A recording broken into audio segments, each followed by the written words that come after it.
At a lively reunion with 100 attendees, I was enjoying chatting with my old classmates. Then, Michael, who claims to be an elite manager, showed up. He looked at me and snorted. "I'm a manager at a top-ranking company. You're nothing compared to me." In front of everyone, he looked down on me. Michael has always seemed to think he's better than me. Thanks to him, the fun reunion was ruined. But right after that, Michael faced a rude awakening. "My name is Kevin, and I'm 30 years old. I currently work at a top company in the sales department, and I'm busy every day. People who knew me in the past might be surprised to see how much I've changed. That's because I used to be timid and quiet, and was unable to stand up to anyone. There was a reason for that. Before I was old enough to remember, my mother passed away. So, my father raised me by himself. However, since he was busy with work, my grandmother mostly took care of me. She did her best to look after me and showered me with love. Thanks to her, I never felt the loneliness of not having a mother. One day, there was a parents' day at elementary school. Naturally, my grandmother came to see me. When she saw me in the classroom, she waved with a big smile. A few classmates saw this and laughed out loud. "Your mom's not here, huh? Poor kid." Other classmates looked at me with pity. It was the first time I'd been called poor, and I couldn't hide my shock. They also made fun of my clothes, saying, "You're wearing those because you don't have a mom, huh? You're so lame." I couldn't express the feeling in words. From then on, I gradually became quiet and more withdrawn. Some classmates continued to make fun of me. I couldn't understand why I had to go through this just because my mother wasn't around. But most of my classmates stood up for me, so I was able to enjoy elementary school. After graduating elementary school and moving on to junior high and high school, I started to feel the need to change my personality. I didn't want to be teased for the rest of my life. I absolutely didn't want to live that kind of life. So, I began to actively join groups of friends and socialize. I also worked hard at my studies, which I wasn't good at. Gradually, I became more outgoing. After that, no one teased me anymore. After graduating from high school, I got a job at my current company. I considered going to college, but with my father's salary, it was difficult, so I gave up. Job hunting with just a high school diploma was tough, and I was rejected by many companies at the application stage.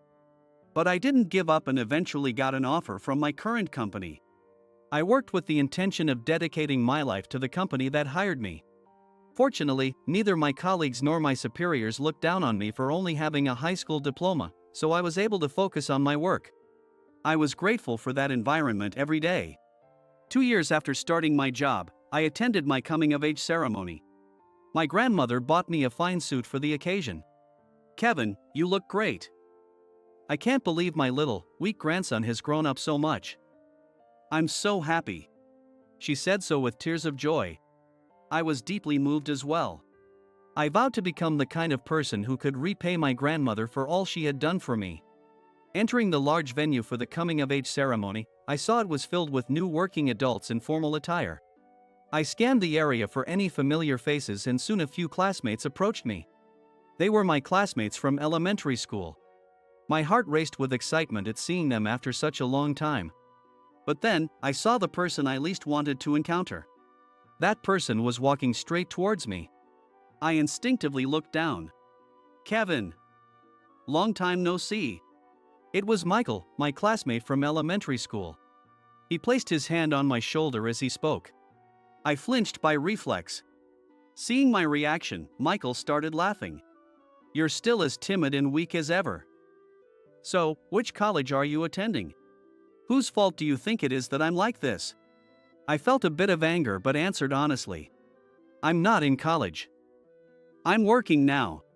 When I said that, Michael laughed even harder. "Not in college? I knew you were useless. Who doesn't go to college these days?" Hearing Michael's words, the other classmates fell silent. Treating a classmate he hadn't seen in years as worthless. Michael's character was still rotten. But I was used to this from Michael. He had teased me relentlessly in elementary school. Yes, the one who led the teasing back then was Michael. Michael would constantly target me, making degrading comments about my poverty. His family was wealthy, and he couldn't believe that I was being raised by my grandmother. At first, I ignored him, but then an incident happened that made it impossible to ignore him. It was during a recess at elementary school.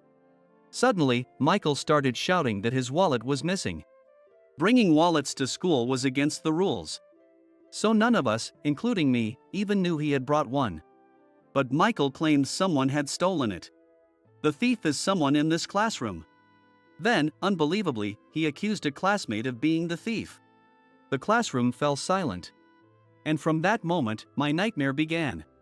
Suddenly, Michael grabbed my backpack and turned it upside down. I was stunned by his action. "Michael! What are you doing? Stop it!"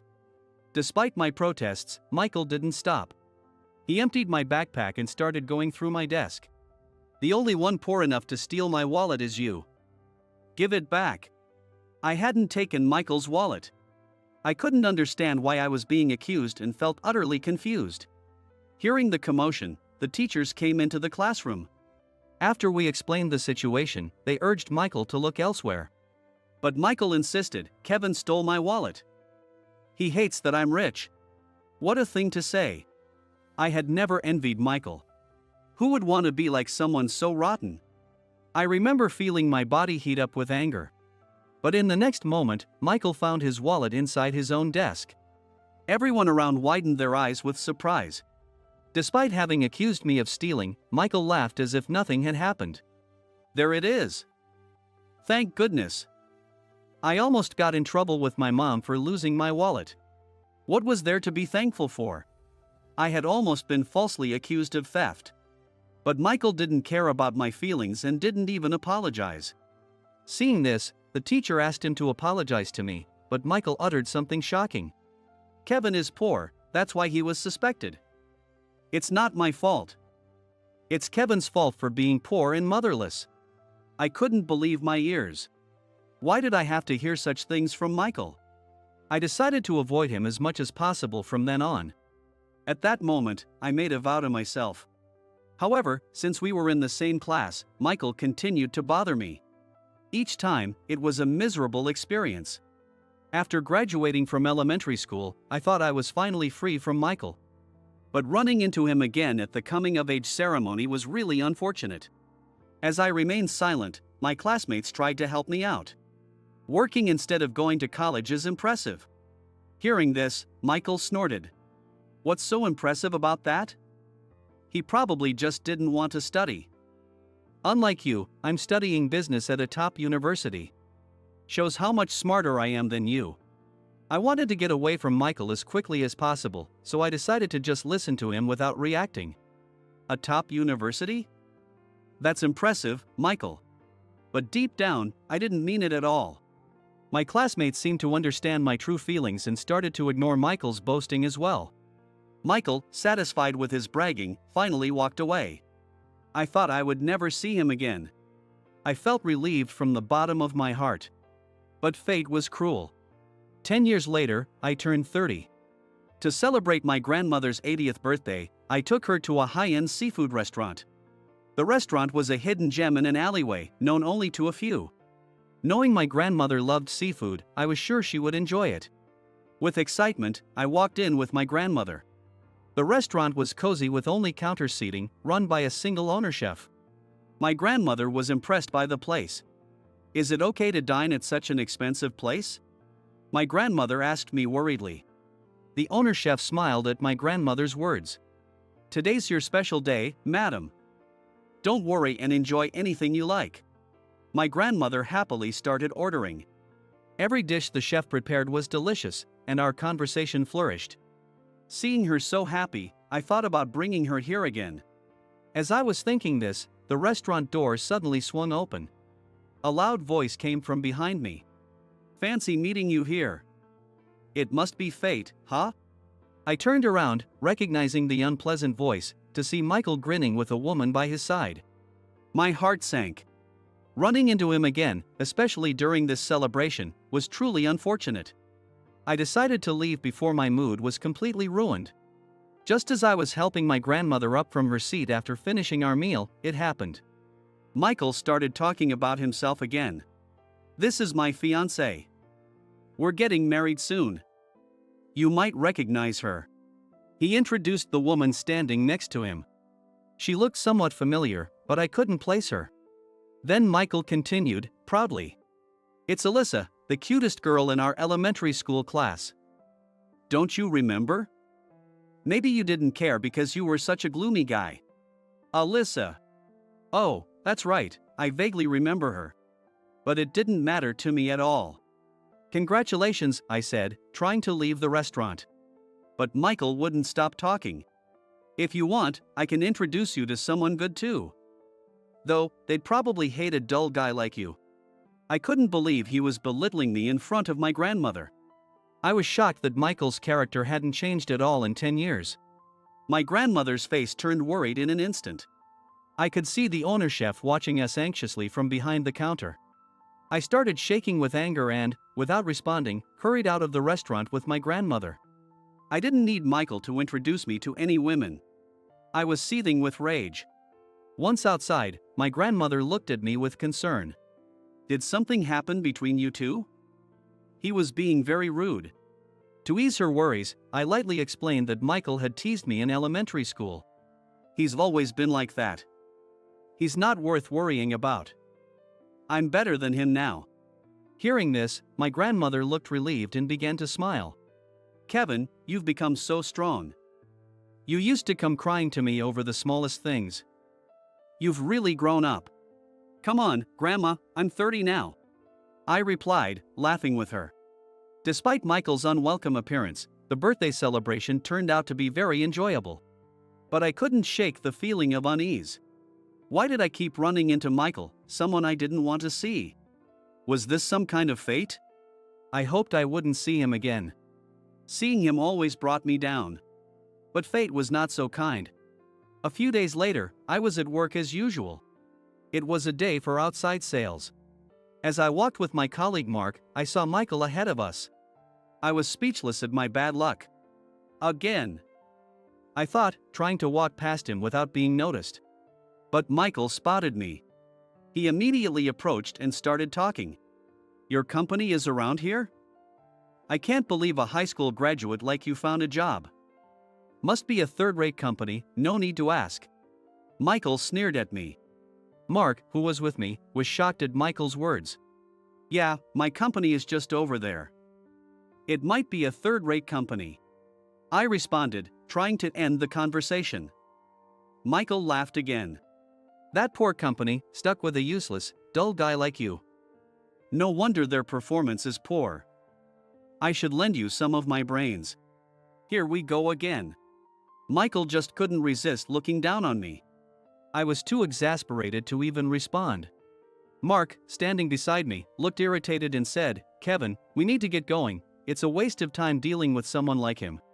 Michael's face turned red with anger. But I followed Mark's advice and said, "I'm heading out for sales calls now. I'm busy, so see you around," and started walking away. Michael, still fuming, shouted after us, "I'm sacrificing my valuable time to talk to you useless people. You should be grateful." Both Mark and I were speechless. Michael was unbelievably foolish. Then Mark, as if remembering something, shared a shocking fact with me. I was stunned when I heard it. A while later, I received a letter at my house. Opening it, I found it was an invitation to an elementary school reunion. An elementary school reunion. Michael would probably attend. If he did, he'd definitely look down on me again, so despite wanting to go, I thought it would be best to skip it. Just then, a classmate called to confirm my attendance. When I said I wanted to decline, the classmate asked, "Is it because Michael will be there?" They must have remembered how Michael used to tease me in elementary school. I explained honestly that even after high school graduation, I had run into Michael a few times and endured his insults, so I didn't want to attend. The classmate then gave me some happy news. "Don't worry. Michael isn't coming, he has other plans. So feel free to join us." Huh? Really? If Michael wasn't coming to the reunion, I had no reason not to go, so I decided to attend. Without Michael, it seemed like it would be a fun event, and I felt excited. On the day of the reunion, I dressed in the outfit I had prepared for the occasion and headed confidently to the venue. The reunion was held in a large restaurant in town, a grand event. It had been 18 years since elementary school graduation, but this was the first reunion. I was excited to see what everyone was up to and catch up with them. Entering the venue, I saw my classmates already gathered, enjoying conversations with wine glasses in hand. I quickly grabbed a drink and joined the group, enjoying the lively chats. Some classmates were married with children, sharing photos and stories. Then, a commotion arose near the entrance. I felt a sense of foreboding. My classmates and I turned our attention to the entrance. And I was frozen with fear. There stood Michael, with Alyssa by his side. Wasn't he supposed to be absent? I stood in shock, unable to move. A classmate hurried over to me. This morning, Michael called to say he was coming after all. I'm sorry for the late notice. The classmate looked apologetic. But since I was already there, I decided to stay unnoticed and quietly leave the venue. Unfortunately, Michael spotted me. As soon as he saw me, he walked over with a smug grin. Leaving already? I'm here too, let's chat more. Other classmates were watching me. Although I wanted to leave immediately, I didn't want to ruin the atmosphere. Reluctantly, I decided to stay a bit longer. One of the classmates spoke to Michael in surprise. I'm shocked. I never expected you to be dating Alyssa. Michael wore a smug expression. Back in those days, I didn't pay much attention to girls, but apparently, Alyssa was famous among the boys for being cute. Alyssa blushed. We met through a mutual friend. I heard there was someone who graduated from a prestigious university and worked at a top company. And it turned out to be Michael. We started dating and quickly decided to get married. Even I'm surprised at how fast it all happened. Everyone looked at Michael with envy. Michael, basking in their admiration, proudly said, "We're getting married soon. I'd love it if you all could come to the wedding." Some people applauded and congratulated him. I envy that you are in the happiest time of your life. Graduating from a prestigious university really makes a difference. One classmate said, and Michael beamed. Well, I'm nothing like Kevin over there. If you end up like him, your life is over. I couldn't believe he would say something like that at a reunion. I was too shocked to speak. While I was struggling to contain my anger, Michael dropped a bombshell. I'm a manager at a top company. Unlike you, who will be stuck working at a third-rate company for the rest of your life. In front of 100 classmates, Michael looked down on me. I had reached my limit. Then, a classmate exclaimed in amazement. Aren't you working at that top company, Oakwood Corporation? Being a manager there is impressive. I was stunned. That couldn't be true. What was he talking about? I calmly asked Michael. Which department at Oakwood Corporation are you a manager of? Everyone turned their attention to Michael. He started to panic. What does it matter to you? Why should I tell you? A classmate nudged Michael, laughing. Come on, don't be shy. It's not like it costs you anything to tell us. A classmate said jokingly, making Michael even more flustered. Encouraged by the classmates, Michael reluctantly muttered in a small voice, the sales department. Cheers erupted from the classmates. A sales manager at Oakwood Corporation? That's incredible.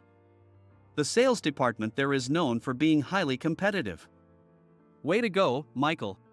Michael looked proud again. But everything he said was a lie. I couldn't let him continue to deceive everyone. It was time to reveal the truth about Michael. Oh, really? Who approved the new manager? Huh? Michael looked confused. Everyone turned to me, puzzled. Michael, when did you become the sales manager at Oakwood Corporation?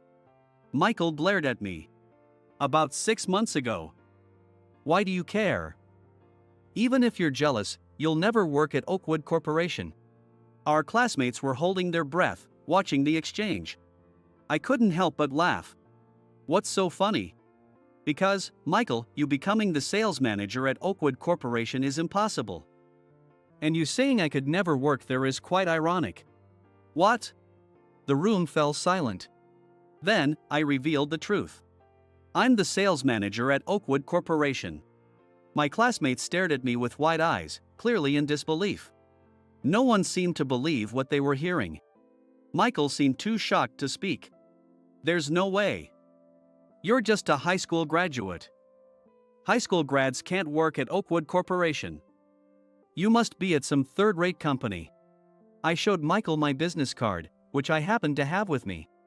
It clearly stated that I was the sales manager at Oakwood Corporation. The classmates began passing my card around, and the room buzzed with excitement.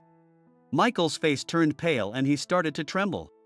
Kevin, a sales manager at Oakwood Corporation. Michael was completely bewildered.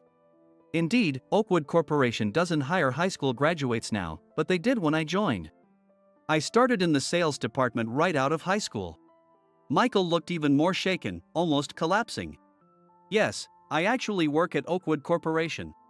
Currently, I serve as the sales manager. The path to becoming a manager wasn't easy. Being a high school graduate meant I had to work harder than my college-educated colleagues. I spent countless hours working, sometimes even sleeping at the office. Through perseverance, I achieved top sales results in the department. This made me well known within the sales team. And this spring, my efforts were recognized, and I became the youngest manager in the company's history. I could hardly believe it myself when I got the promotion. It felt like a dream. Now, as a manager, I strive to make the sales department even better every day. That's why I knew it was impossible for Michael to be the sales manager at Oakwood Corporation. Moreover, Michael wasn't an employee of my company. Michael, what's going on? Alyssa, who had been quietly listening, raised her voice in shock. Other classmates were also puzzled. Does this mean Michael has been lying to us? The room erupted in murmurs. Michael stayed silent, not knowing what to say. Since he wouldn't admit it, I decided to reveal the truth. Why lie, Michael? You work in the sales department at Johnson Industries, a subsidiary of Oakwood Corporation, don't you? Michael looked at me in disbelief. Alyssa was stunned. How do you know that? Michael stammered, trembling. A loud voice emerged from the crowd. I told him. Do you remember me? Mark, with a sharp gaze, stared at Michael. Michael seemed to recognize him instantly and was taken aback. You're Mark from university. We were also in elementary school together, right? And you were with Kevin earlier. Are you also an employee at Oakwood Corporation? Yes, I am. You teased me endlessly back in elementary school, remember?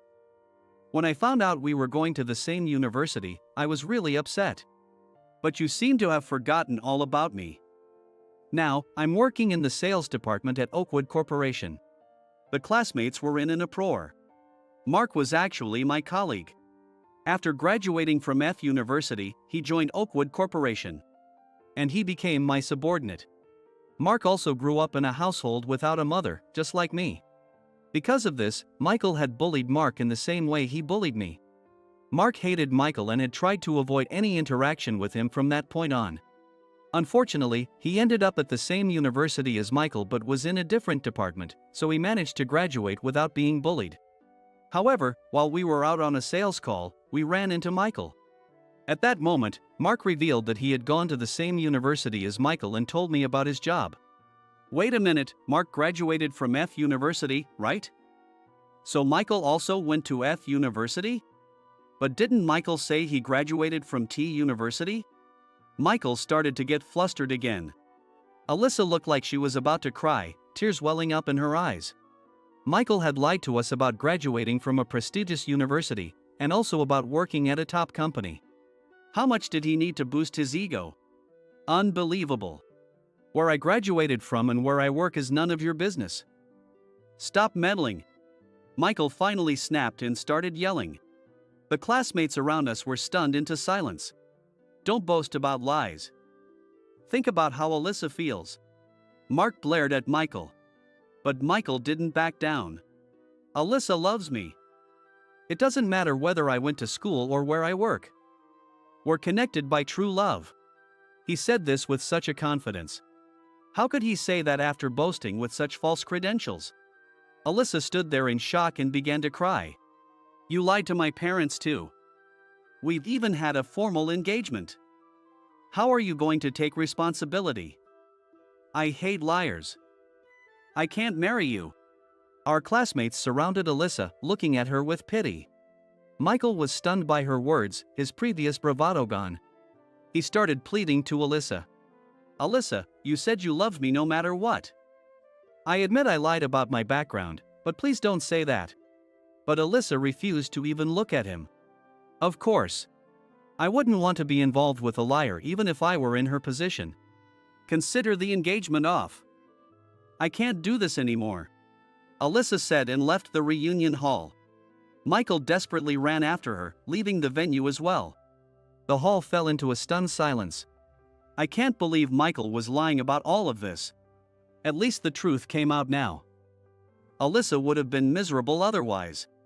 With Michael and Alyssa gone, we were free to reminisce and enjoy the rest of the reunion. A few days later, I arrived at the office as usual.